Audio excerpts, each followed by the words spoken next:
지난 4일 월요일 아침 포털 사이트를 뜨겁게 달군 사진 하나가 있었습니다. 한 언론사가 단독으로 독자에게 제공받았다며 기사화한 김건희 여사의 모습이었습니다.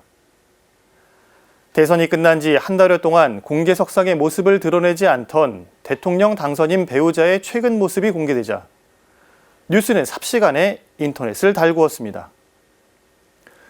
지난 12월 허위 경력 논란 때 돋보이려고 한 욕심이다라며 정장 차림으로 대중 앞에서 공개 사과한 모습이 강렬했기에 이번 사진은 더욱 뜨거운 반응이었습니다. 공개된 김건희 여사의 사진은 후드티에 슬리퍼 차림으로 자택 앞에서 경호를 맡고 있는 경찰 특공대 폭발물 탐지견을 안고 있는 모습이었습니다. 그런데 대중의 호기심을 자극한 이 기사는 이후 여러 가지 논란을 일으켰습니다. 우연한 순간을 목격한 독자의 제보 사진이라고는 믿기 어려울 만큼 정확한 구도의 사진도 그렇고 최초 기사 내용 역시 촬영 시점을 밝히지 않으며 마치 기자가 현장에 배석한 듯한 내용으로 구성됐기 때문입니다.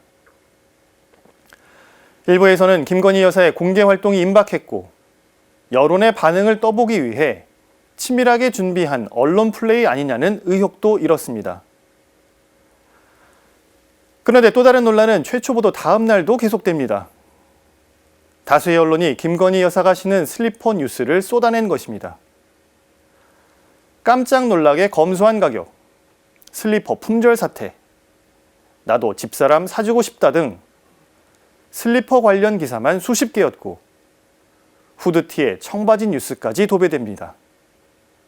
반면 김건희 여사 관련 기사 가운데 도이치모터스 주가 조작 의혹이나 국민대 박사학위 등 논문 표절 의혹을 다룬 기사는 거의 찾아볼 수 없었습니다. 이러한 현상을 두고 언론학계에서도 자성을 촉구하는 목소리가 나왔습니다. 무엇을 보도해야 하는지 고민하지 않는 언론을 질타하며 권력을 감시하고 비판하는 것이 아니라 오히려 특정인을 위해 유리한 여론을 조성해주는 언론 플레이에 스스로 이용당하고 있다는 지적입니다. 사실 우리 언론이 공익을 위한 보도에 노력을 기울이기보다 호기심을 자극하는 기사로 수익을 추구하는 상황은 비단 어제 오늘의 일이 아닙니다. 독자들 역시 공익적 기사보다 자극적인 기사에 더 시선이 몰리는 것도 사실입니다.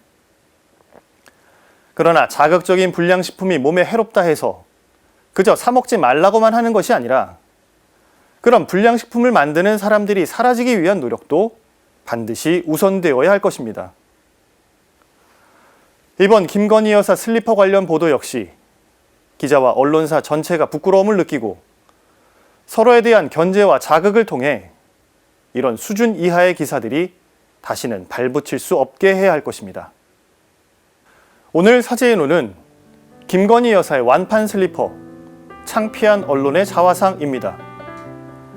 스스로 품격을 지키고 국민의 신뢰를 회복하기 위한 언론의 자성을 촉구하며 오늘도 평화를 빕니다.